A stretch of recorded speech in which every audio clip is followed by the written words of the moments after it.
안녕하세요. 저는 한때 며느리와 신경전을 벌인 적이 있는 50대 후반 여자입니다. 결국에 집안 전체가 들썩였었는데 그때 일을 여러분들께 이야기해드릴까요? 어느 날 아들이 만나는 여자가 있다고 했어요. 엄마로서 너무 궁금하잖아요. 아들에게 이거저거 물어보니 아들보다 나이가 어리고 아직 직업이 없다고 하더라고요. 꼭 결혼하고 싶다고 하길래 한번 데리고 오라고 했습니다. 그렇게 며느리를 처음 보게 되었어요. 둘이 좋으면 그만이지 하는 마음으로 며느리를 만나게 되었는데 마음에 들진 않았어요. 솔직히 말하자면 너무 결혼에 대한 준비가 되어 있지 않은 것처럼 보이더라고요. 아무리 요즘 젊은 사람들이 곱게 자라서 살림을 제대로 할 줄 모른다고 하지만 기본적인 것들은 할 수 있어야 한다고 생각하거든요. 저희 집에 와서 제가 과일을 깎아주는데 저더러 이런 말을 하더라고요. 오, 어머님, 과일 진짜 잘 깎으시네요? 전 이런 거 진짜 못하거든요. 하다 보면 늘지. 결혼하고 살림하다 보면 다 하게 되어 있어. 요즘에는 꽂고 돌리기만 하면 저절로 사과를 깎아주는 기계도 있대요. 그거 사서 하면 되잖아요. 처음에는 며느리를 반대했습니다. 하지만 아들이 울면서 결혼을 허락해달라고 하대요. 자식 이기는 부모 없다고 하더니 아들의 눈물에 저도 마음이 움직이고 말았습니다. 그때 강하게 반대했어야 되는데 그러지 못했네요. 이런저런 일로 돈이 묶여 있었기 때문에 일단 집을 마련할 기반이 생길 때까지 아들과 며느리는 저희 집에서 합가를 하기로 했어요. 어차피 저는 출퇴근을 하고 있었기 때문에 며느리와 부딪히는 일이 별로 없을 거라고 생각했고 합가를 너무 쉽게 생각했던 것 같기도 합니다. 아들이 결혼을 한 후 며느리와 합가가 시작되면서 저는 뺀질거리는 며느리 때문에 속이 탈 때가 한두 번이 아니었어요. 결혼할 때부터 아무것도 할 수 없다고 저더러 가정부를 쓰게 해달라고 하더라고요. 어머님도 살림하는 거 힘드시잖아요. 요즘에는 어플로 쉽게 사람도 고용할 수 있대요. 얼마 하지도 않는다고 하던데요. 그래도 하나씩 살림을 배워보는 게 어떠니? 가정부는 신혼집으로 독립한 후에 써도 충분하잖아. 제가 하는 것보다 사람을 고용하는 게 훨씬 효율적일 것 같아서 그렇죠. 시간은 금이잖아요. 나는 네가 적어도 합가를 하면서 살림을 조금씩 배우기라도 했으면 좋겠어. 배워두면 나중에 다 써먹을 때가 있는 법이야. 그리고 지금은 한 푼이라도 아껴야 할 때 아니니? 아껴야 잘 살지. 저 좋자고 하는 말이 아니라 어머님이 너무 힘들어 보여서 그래요. 집안 살림을 어디다 써먹어요? 기술도 아니고 남들이 알아주지도 않는데? 솔직히 나도 그렇고 아들도 그렇고 일하느라 바쁜데 너도 집안을 위해서 무언가를 해야 되지 않겠어? 놀고 먹으려고 씹은 거 아니잖아. 며느리의 말에 얼척이 없었던 저는 결국 며느리에게 집에서 살림을 좀 하라고 다그쳤습니다. 싫은 소리를 한번 하면 입을 삐죽대면서 한동안 말도 섞지 않더라고요. 어려서 그런 건지 원래 철이 없는 건지 도저히 감을 잡을 수가 없었어요. 제가 일하는 공장에도 며느리보다 어른 애들이 있거든요. 그런데 보면 죄다 성숙한 데다가 일도 알아서 척척 해내고 심지어 저보다 더 책임감 있게 업무를 하더라고요. 나이가 문제가 아니라 결국 사람의 문제라는 것을 깨닫게 되었네요. 결국 저는 며느리에게 살림을 하나씩 가르치기로 마음먹었습니다. 나중에 독립해서 먹고 살려면 기본적인 건 배워놔야 하잖아요. 빨래를 세탁기에 돌린 후 털어서 널어야 하는데 그냥 주름진 옷을 털지 않고 그대로 널어 제끼는 며느리를 보니 갈 길이 한참 남았구나 싶더라고요. 그래도 며느리에게 최대한 곱게 대하려고 노력했어요. 가족인데다가 같이 살고 있는데 서로 불편하면 안 되잖아요. 그런데 며느리는 시시각각 저의 한계를 실험하기라도 하는 듯 말썽을 부렸어요.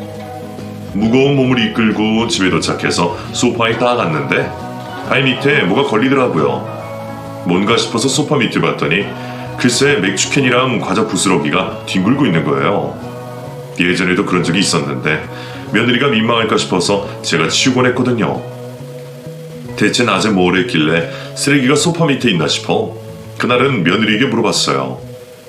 소파 밑에 맥주캔이랑 과자가 있던데 낮에 친구 초대했니? 아, 그게 밖에 추워서 놀 데가 없어서요. 집에서 간단히 맥주 마시면서 영화 봤어요. 그래, 낮에 너가 뭐라든 괜찮은데 바닥은 치워야지. 치운다고 치운 건데 소파 밑에까지는 제가 보지 못했어요. 저는 알고 있었어요. 제가 집을 비울 때마다 며느리가 친구를 불러서 술을 마시고 놀며 허구한 날 소파에 누워서 TV만 본다는 것을요.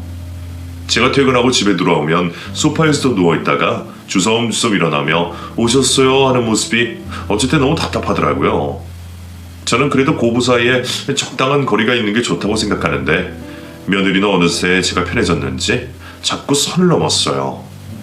며느리가 하도 답답했던 저는 그때부터 조금 엄하게 며느리를 가르치기 시작했어요. 적어도 기본적인 살림과 요리는 할 수 있었으면 해서 빨래와 청소는 주기적으로 하고 적어도 하루에 한 끼 정도는 차려달라고 했어요. 그리고 며느리에게 조건을 내걸었습니다.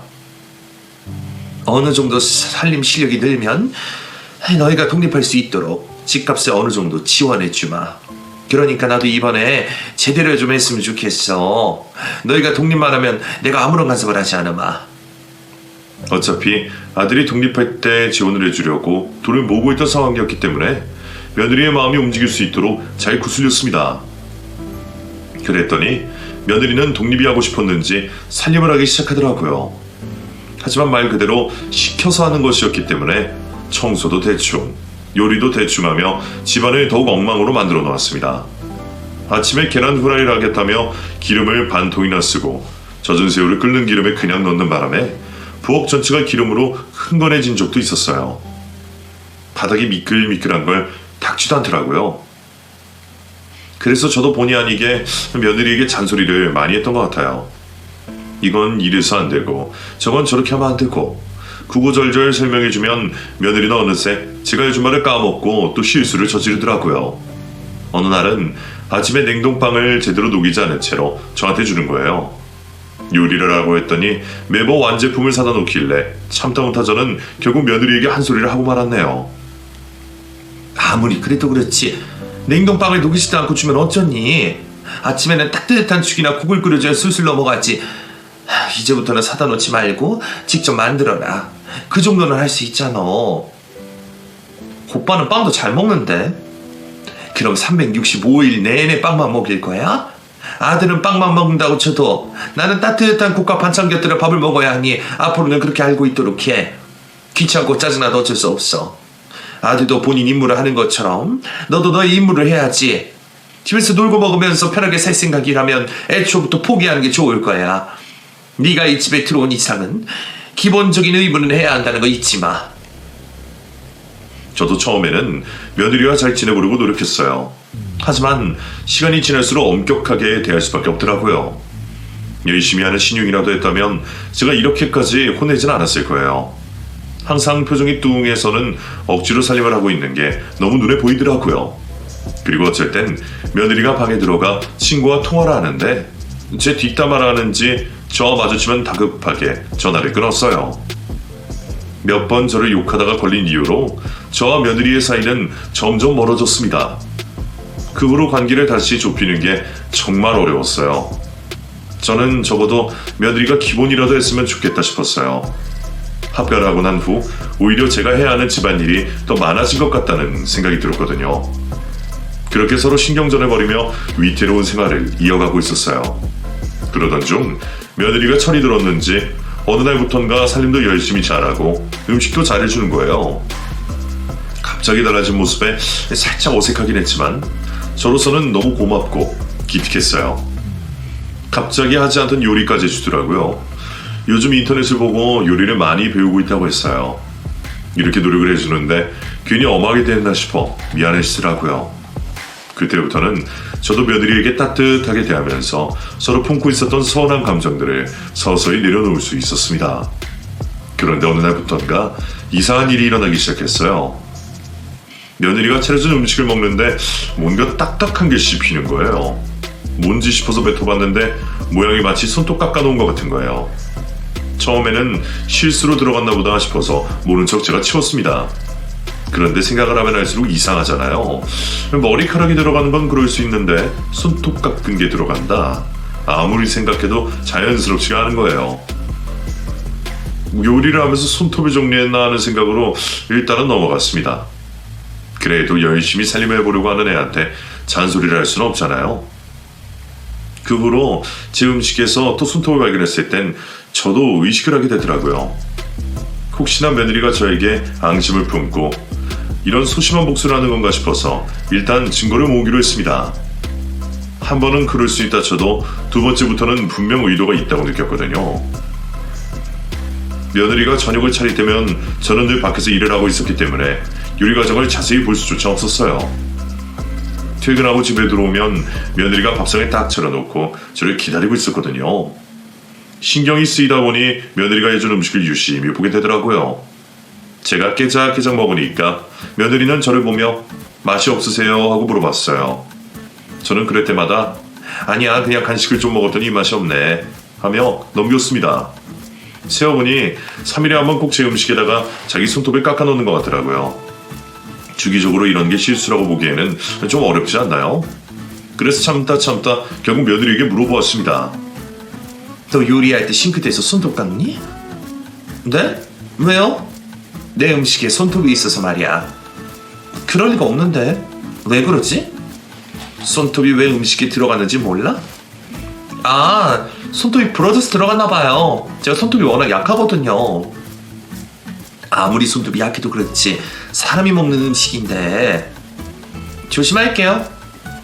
조심하겠다는 며느리의 말과는 달리 그 뒤로도 3일에 한 번씩 제 음식에서 손톱이 발견되었어요. 나중에는 정말 나를 놀리는 건가 싶더라고요.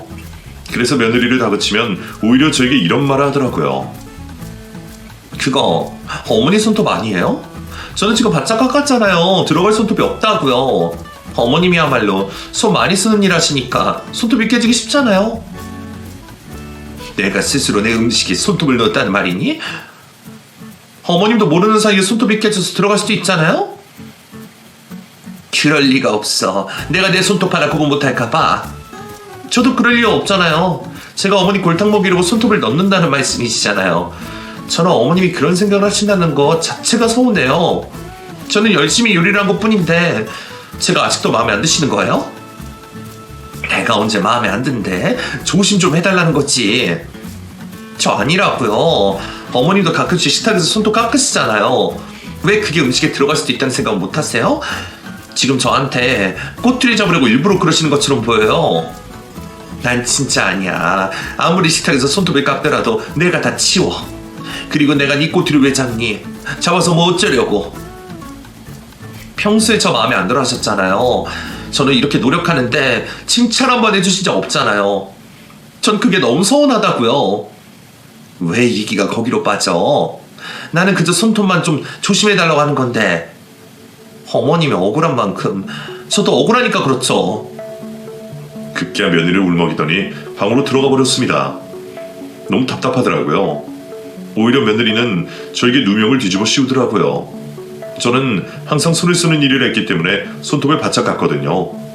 다음날 출근해서 같은 회사 언니에게 제가 겪었던 일을 말했더니 저에게 이런 말을 하더라고요. 어머 얘, 네 며느리는 진짜 고단수다. 어떻게 시어머니한테 주는 음식에 손톱을 깎아놓을 수가 있어? 그래놓고 자기 손톱이 아니래. 처음에는 부러져서 들어갔다고 하더니 나중에는 본인 손톱이 죽어도 아니란다. 어머, 이것저것 시키는 시어머니가 얄미웠던 거겠지. 아무리 그래도 사람 먹는 음식에 그런 장난을 치는 거 개심하지. 그런 애들한테는 증거 없이 다그치면 오히려 이상한 사람 만든다니까. 그러게 어쩌면 좋아. 오늘도 음식에서 손톱 나올까봐 걱정이야. 그런 애들은 확실하게 증거를 갖다 보여줘야 돼. 그 손톱이 며느리 거라는 증거를 갖다 주면 찍소리도 못할걸? 그 증거를 어떻게 만들어? 손톱 모아서 유전자 검사하면 되지. 손톱으로? 우리 공장에서도 생산 라인에서 머리카락 나오면 싹 다 검사해서 잡아내잖아. 손톱도 가능하다고 들었어. 그거랑 며느리 거랑 비교하면 금방 나오지. 제가 다니고 있었던 식품회사 공장에서는 가끔씩 완제품에 이물질이 나왔을 때 식품 이물 유전자 검사를 한다고 알고 있었어요. 기업뿐만 아니라 개인적으로도 그 검사가 가능하다고 하더라고요. 머리카락은 물론이고 손톱이나 칫솔, 마시던 음료수 캔으로도 검사를 할 수 있다고 했어요. 어쩌면 그 방법이 며느리의 괘씸한 짓을 밝힐 수 있는 유일한 방법이라고 생각했습니다. 사실 저도 이렇게까지 하며 이를 키우고 싶지 않았습니다. 하지만 며느리의 뻔뻔한 모습을 생각하면 더 이상 이렇게 가만히 있을 순 없었습니다. 만약 제가 그냥 넘어간다면 다른 방법으로도 저를 골탕 먹일 게 뻔했어요. 이참에 뿌리를 뽑아야겠다는 생각으로 업체에 문의를 남겼습니다. 그렇게 저는 차곡차곡 모은 손톱으로 검사를 하게 되었어요. 그때까지만 해도 그 손톱이 며느리의 것이라는 걸 확신하고 있었습니다. 그런데 결과가 나오고 난 후 저는 혼란에 빠졌습니다. 글쎄 그 손톱의 유전자가 며느리의 유전자와 다르다는 거예요. 처음에는 제가 잘못 봤나 싶어서 몇 번 더 물어봤지만 결과는 달라지지 않았습니다. 분명 요리를 하는 사람이 며느리고 손톱이 들어가면 당연히 며느리의 것이 들어가야 맞는 거잖아요. 혹시 몰라서 제 유전자와 검사를 해봤는데 제 것도 아니었습니다. 그럼 그 손톱의 주인이 누구의 것이란 말이에요? 혼자서 생각을 정리했어요. 결국 제가 결론을 내린 건 며느리가 반찬 가게에서 음식을 샀는데 그곳에 우연히 반찬 가게 사람의 손톱이 들어간 게 아닐까 조심스레 추측을 하게 되더라고요. 만약 이렇게 된다면 며느리 입장도 억울할 만하겠다 싶었어요. 이제 더 이상 반찬을 사는 게 아니라 본인이 직접 음식을 한다고 내뱉었으니 차마 사온 반찬이라고 말을 못했던 것 같더라고요. 어쨌든 저를 골탕 먹이려는 의도가 없었던 것 같으니 그냥 넘어가려고 했습니다. 선의의 거짓말이라고 생각했거든요. 그렇게 손톱의 주인은 결국 찾지 못한 채로 찝찝하게 끝났어요. 하지만 그 후로 기상천외한 일들이 벌어지고 말았습니다. 어느 날 제가 공장에 출근을 했다가 몸이 으슬으슬하니 몸살기가 오는 것 같길래 급히 조퇴를 하고 집에 돌아가게 되었어요. 정신이 없어서 집에 돌아간다고 며느리에게 연락도 하지 못했네요.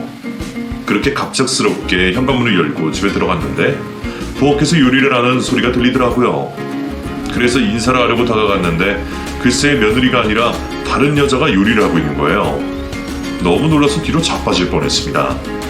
그 여자도 저를 보더니 놀라면서 얼어붙더라고요.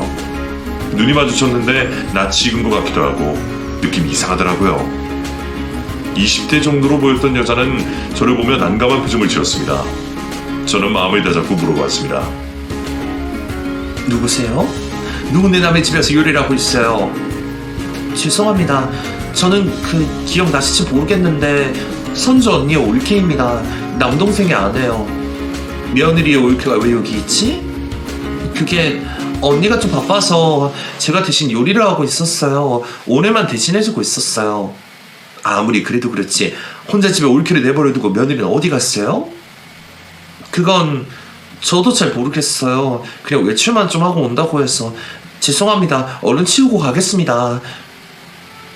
며느리의 올케라는 그 아가씨는 물이 끓자 급히 가스를 끄고 양념장을 능숙하게 제자리에 갖다 놓더라고요. 그 모습이 마치 한두 번 해본 솜씨가 아닌 것 같은 거예요. 그리고 완성된 요리를 보는데 그릇에 담겨있는 모습이 제가 늘 봐왔던 며느리의 음식과 똑같아 보이길래 제가 물어보았습니다. 내가 볼 땐 오늘이 처음이 아닌 것 같은데? 요리를 대신해주고 있었던 거예요? 아니에요. 저는 오늘이 처음이에요. 진짜 처음입니다. 처음인 사람이 양념장 위치도 따갈고 그 속에 있었던 후라이팬도 꺼내서 요리하고 있었네. 그게 제가 워낙 요리를 좋아해서요. 오늘도 그냥 제가 우연히 부탁받은 거예요. 저는 진짜로 아무것도 모른 채로 여기 왔어요. 처음이고요. 횡설수설하는 모습이 딱 무언가를 감추고 있는 것 같더라고요. 어쩌면 오늘 모든 의문이 풀릴 수 있을 거라는 생각이 들었습니다. 저는 그 아가씨에게 다시 한번 진심으로 질문을 던졌어요. 나한테 솔직하게 얘기해도 돼요. 며느리한테는 내가 나무라지 않을게. 그동안 요리 대신해주고 있었던 거예요. 나도 내 집에서 일하는 일은 알아야지. 집에 돌아왔는데 낯선 사람이 요리를 하고 있는데 내 심정이 어떻겠어요. 그랬더니 올케라는 사람은 말을 할까 말까 잠시 망설이더라고요. 그래서 제가 차 한잔 해주겠다며 소파에 앉혔습니다. 제가 꼬치꼬치 묻자 그제야 진실을 말하기 시작하더라고요. 사실은 선주 언니가 요리를 잘 못한다고 저한테 부탁을 했어요. 한 번만 와서 도와달라고. 그래서 딱 한 번만 도와주겠다고 해서 갔는데 그 뒤로는 계속 저한테 시키는 거예요. 저는 시댁에 잘 보이고 싶은 마음에 호의를 베푼 건데 자꾸 당연하게 밥 차리라고 시키니까 저도 솔직히 좀 화가 나더라고요. 가뜩이나 시댁 반찬에다 바치기도 힘든데 신우의 집에 3일에 한 번씩 와서 밥을 차리고 반찬을 넉넉히 해놓고 가라고 하니까 저도 진짜 정신이 없고 지쳤어요. 그래서 미운 마음의 음식에 손톱 깎아 나온 거예요? 그건 검사를 해봤는데 며느리 손톱이 아니라고 하더라고. 죄송합니다. 싫다고 말은 못하겠고 너무 짜증나는 마음에 몇 번 그렇게 했어요. 그러면 기분이 좀 풀렸거든요. 가뜩이나 손이 부족해서 어쨌든 저희 엄마도 모시고 가서 같이 반찬해야 했어요. 시댁에 밉보이지 않게 하려고. 저희 엄마가 얼마나 고생을 하셨는데요. 딸이 안 좋은 소리 들을까봐 반찬을 대신해 주실 때도 많았어요. 그럴 때마다 저 스스로가 얼마나 불효녀로 느껴졌는지 몰라요. 그럼 거절하면 되지 않나? 이제 그만하겠다고 하면 되잖아요. 선주 언니가 진짜 무서운 게 제가 싫은 소리 한 번 하잖아요. 그러면 시어머니한테 쪼르르 가서 일러 바쳐요. 그러면 시어머니는 저한테 구박을 하기 시작하거든요. 그런데 그걸 버티는 게 너무 힘들어요. 싫다고 하면 말을 알아들어야 하는데 아랫사람이 거절을 하는 게 견딜 수 없는지 그때부터 못 살게 굴더라고요. 결국에는 제가 미안하다고 사과할 때까지 괴롭혀요. 며느리가 그런 애인 줄 몰랐네. 갑자기 안 하던 살림을 하고 요리를 하길래 변했다고 생각했는데. 아무튼 저 여기서 마주쳤던 거 비밀로 해주시면 안 될까요? 일을 크게 만들고 싶지 않아서 그래요. 하다 보니까 손에 익어서 불편하지도 않아요. 요리 정도는 제가 혼자 할 수 있겠더라고요. 앞으로 화가 난다고 해서 손톱 같은 거 절대로 넣지 않을게요. 그러니까 비밀 지켜주세요. 지금 며느리가 어디 있는지 알려주면 비밀 지켜줄게요. 저도 자세히는 모르지만 자주 만나는 남자 한 명이 있어요. 지금 남자라고 했어요? 네, 그냥 친구라고 하긴 했는데 제가 볼 땐 분위기가 영 친구 같아 보이지 않아서요. 이런 말씀 드리는 이유는 제가 언니의 파렴치한 계획을 알아버렸거든요. 무슨 계획을 했는데요? 통화하는 소리 들었는데 나중에 분가하고 독립하면 아파트 명의를 자기한테 달라고 한 뒤에 이혼하겠다고 뭐 그런 얘기를 서슴없이 하더라고요. 이런 집에 시집 온 게 후회가 된다, 지옥 같다, 이런 말도 했고요. 저도 입을 꾹 다물고 있는 게 편하지만 아무래도 양심상 미리 아셔야 할 것 같아서 말씀드리는 거예요. 제가 말했다고 절대 밝히지 마시고 조용히 알아보시는 게 좋을 것 같아요. 그럼 지금도 그 남자를 만나고 있단 말이에요? 아마도요. 어쨌든 이 집에 부르기도 하는 것 같더라고요. 반찬 해주러 왔다가 몇 번 마주친 적도 있어요. 그냥 친구라고 둘러대긴 했는데 딱 보면 알잖아요. 어쨌든 말해줘서 고마워요. 이제는 3일에 한 번씩 와서 밥하고 반찬할 필요 없어요. 내가 며느리한테 말할게요. 이제 내가 하겠다고. 알고 보니 며느리는 여태껏 요리를 올케하게 떠맡기고 있었더라고요. 그리고 힘에 버거웠던 올케는 본인의 어머니에게 음식을 시키고 있었고요. 마치 건설 현장에서 하청에 하청을 거듭하며 많은 사람의 손을 탔던 거예요. 어쩐지 어느 날은 너무 짜고 어느 날은 너무 싱겁더라니 다 이유가 있었더라고요. 정말 어이가 없었네요. 그 손톱의 주인공이 며느리의 올케라는 사실이 믿어지지가 않았어요. 심지어 며느리는 올케에게 일을 떠맡기고는 몰래 다른 남자를 만나고 있었던 거예요. 가장 용서할 수 없었던 건 그놈을 저희 집까지 끌어들인 겁니다. 뻔히 시어머니가 사는 집에 어떻게 불륜 중인 상간남을 데려올 수가 있었을까요? 소파 밑에 뒹굴었던 과자 부스러기와 맥주캔도 전부 그놈과 함께 시간을 보내면서 만든 쓰레기였던 거예요. 아무리 그래도 양심 있으면 집에까지 데리고 올 수가 없잖아요. 그렇게 저는 며느리의 밑바닥을 보고 말았습니다. 그날 며느리가 집에 들어오기 전에 제가 혼자 방에서 누워있으니까 집에 돌아온 며느리가 저를 보더니 화들짝 놀라더라고요. 어머님, 언제 돌아오셨어요? 퇴근하실 시간 아직 안 됐잖아요. 몸이 아파서 일찍 조퇴했어. 뭘 그렇게 놀라고 그래? 귀신이라도 봤어? 집에 언제 오셨어요? 방금 오신 거예요? 그건 왜 물어? 내가 내 집 오는 시간까지 일일이 보고하리? 아니, 제가 모시러 갔으면 좋았을 것 같아서요. 미리 연락을 주셨으면 좋았을 텐데. 너는 어디 갔다가 이제 오니? 밥이랑 그건 다 준비가 되어 있던데? 그게 제가 요리를 하다가 갑자기 친구한테 연락을 받았었거든요. 갑자기 사고가 났다고 병원에 데리고 가달라고 해서 급히 나갔다가 오는 길이었어요. 사고? 무슨 사고? 경미한 교통사고요. 다행히도 많이 다치진 않았어요. 어쨌든 어머님, 제가 밥 해놨으니 일단 드세요. 제가 나가서 약 사올게요. 약은 됐고 죽이나 좀 끓여줄래? 갑자기 죽이요? 오늘 해놓은 밥이랑 국은요? 그건 내일 먹으면 되지. 예전에 너가 해줬던 참치야채죽이 참 맛있었는데 그걸 지금 먹을 수 있을까? 아, 그게 재료가 없어서요. 재료는 아까 마트에서 내가 대충 사왔어. 그리고 죽 하는데 거창한 재료가 뭐가 필요해? 대충 집에 있는 걸로 만들면 되지. 아이, 그래도 아프신데 초라한 죽을 대접할 순 없잖아요. 차라리 제가 죽집에서 먹을 만한 죽 포장해 올까요?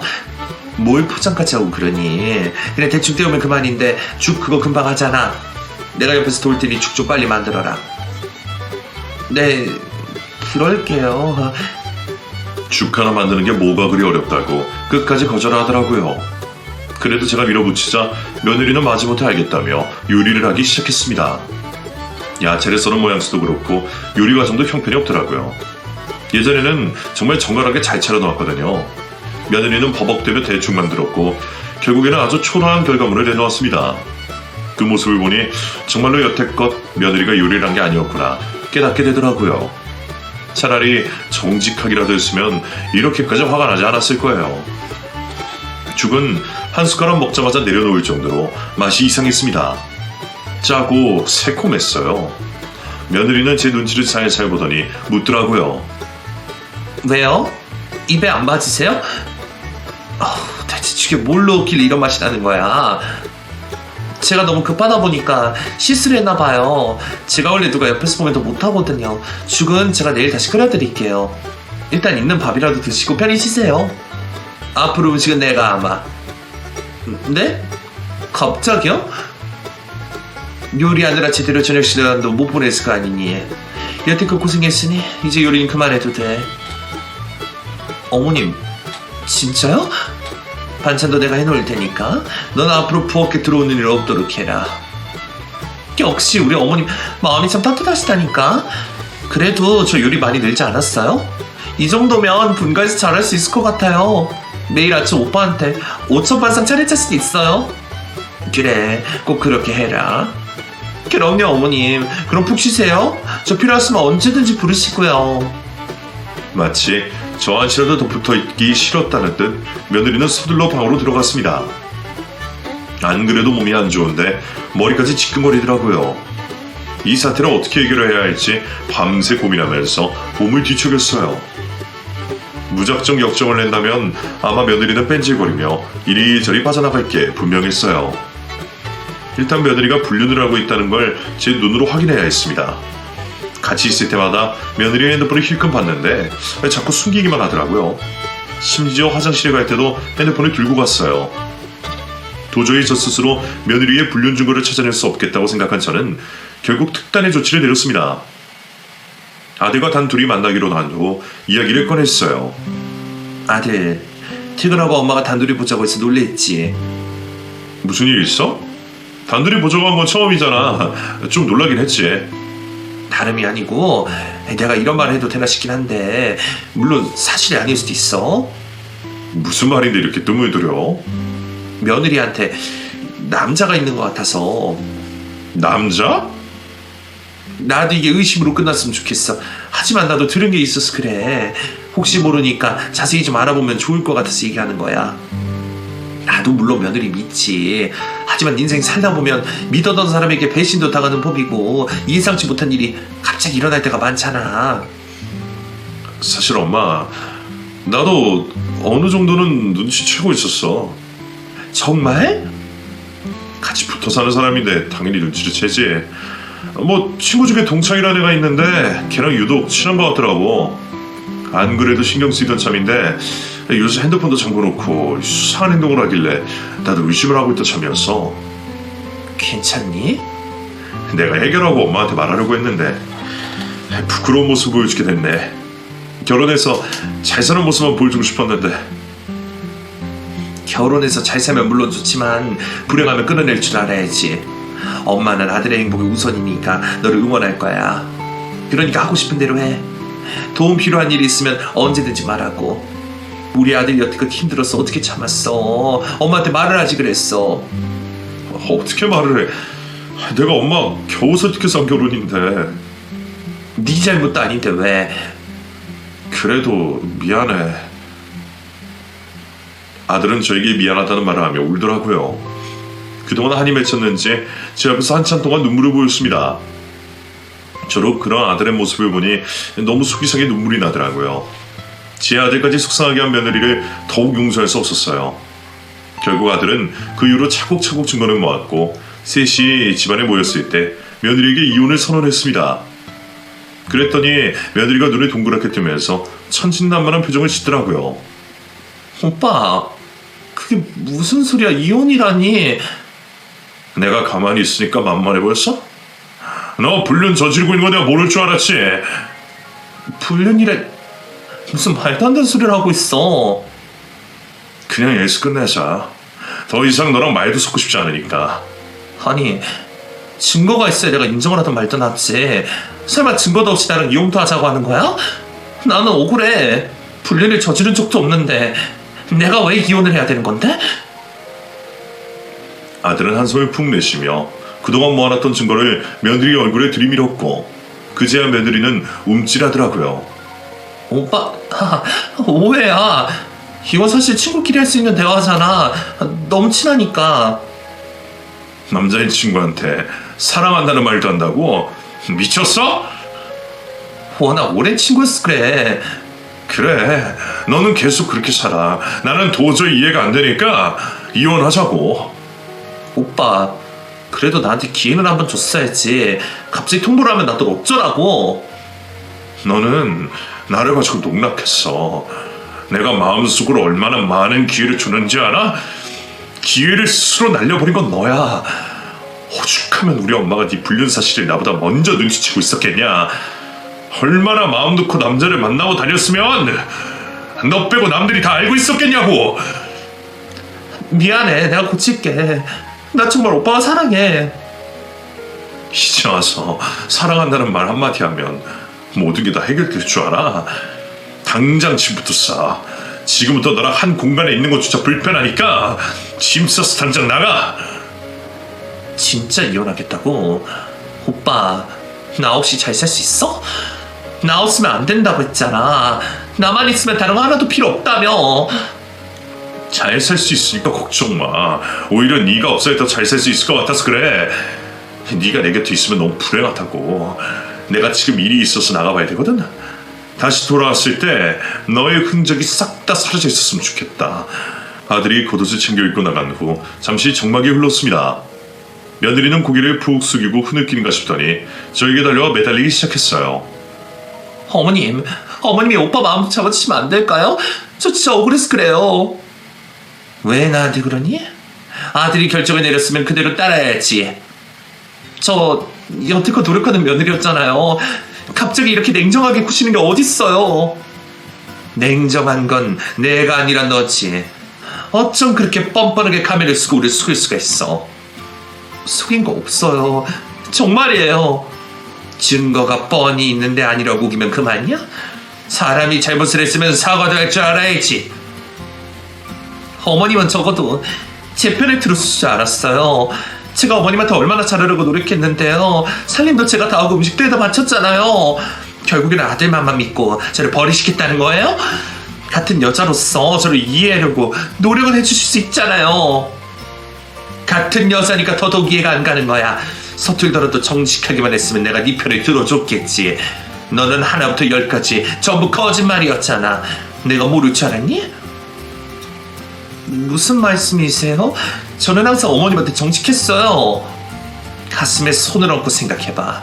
외간 남자 만나느라 네 의무를 저버리진 않았는지, 남에게 피해를 주진 않았는지 어디 한번 곰곰이 생각해봐. 어디서 어른을 속이려고 해. 죄송합니다. 제가 다 죄송해요. 하지만 저 이혼을 할 수 없어요. 오빠 마음 돌릴 수 있다면 뭐든지 할게요. 이제는 내가 싫어. 너 같은 며느리 필요 없으니 당장 짐이나 싸. 어머님, 진짜로 저 버리시는 거예요? 너 어차피 남자 있잖아. 그놈이랑 살림 합치면 될 것이지. 왜 굳이 여기 남아있으려고 해? 그 나이쯤 되면 본인이 저지른 행동을 스스로 책임질 줄도 알아야지. 지금 네가 할 수 있는 건 변명도 사과도 아니고 순순히 잘못을 인정하고 여길 떠나는 거야. 그리고 다시는 우리 아들 앞에 나타나지 마. 여태껏 며느리라고 귀하게 대해줬더니 감히 우리 아들을 배신해? 내가 너 앞으로 어떻게 사는지 똑똑히 지켜볼 거니까 그런 줄 알아.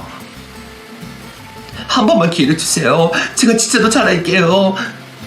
아까 아들이 한 말 못 들었니? 기회를 스스로 차버린 건 너야.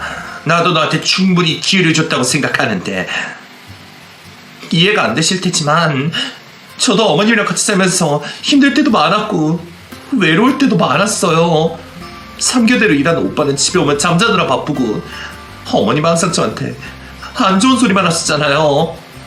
아무리 마음에 안 들어도 가끔은 칭찬도 해주실 줄 알았어요. 그런데 자꾸 타박만 하시니까 저도 기대고시 필요했어요.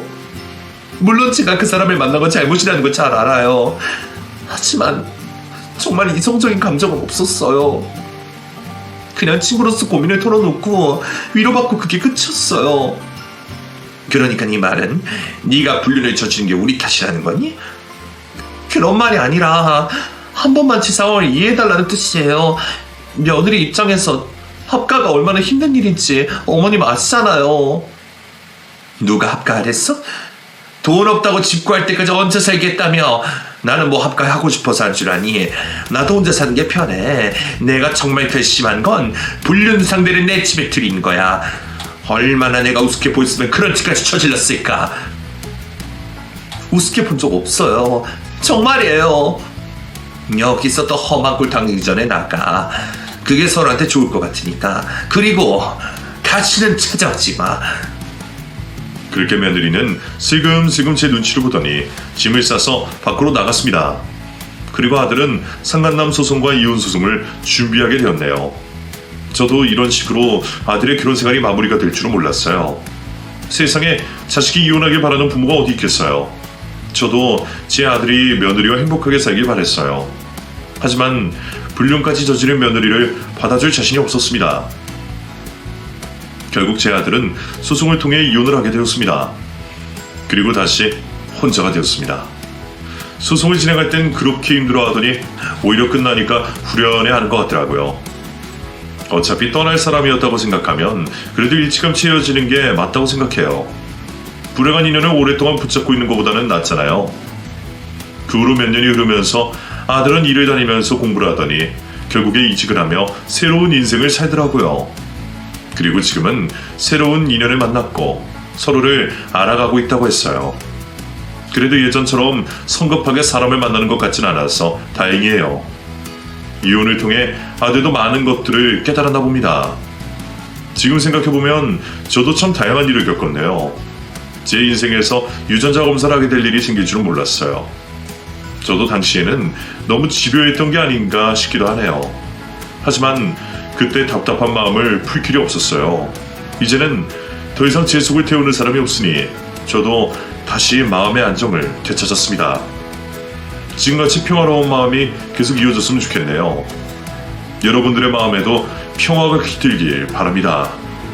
사연을 적다 보니 그때의 그 마음이 그대로 전해져서 새삼 지금의 안정적인 생활에 감사하게 되네요.